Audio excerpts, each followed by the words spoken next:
প্রথম বলেই উইকেট, মাঝখানে ধস আর শেষ দিকে একার লড়াই। ধোনির দল আজ সম্পূর্ণ ছন্নছাড়া। জানো পুরো গল্পটা?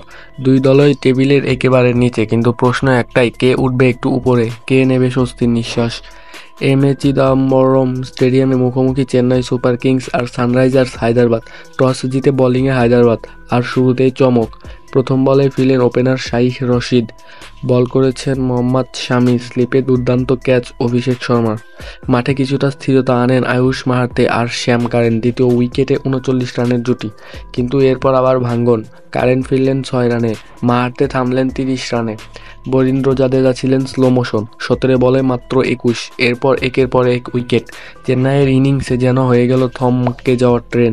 তবু ডেডওয়ার্ল্ড ব্রেভিস একমাত্র ব্যাটার যিনি দেখালেন লড়াই। ২৫ বলে ৪২ রান, চেন্নাইয়ের ইনিংসের সেরা পারফরমেন্স।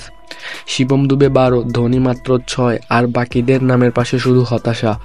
শেষ দিকে কিছুটা লড়লেন দীপক হুডা, ২১ বলে ২২ রান, কিন্তু তাতেও কিছু হলো না।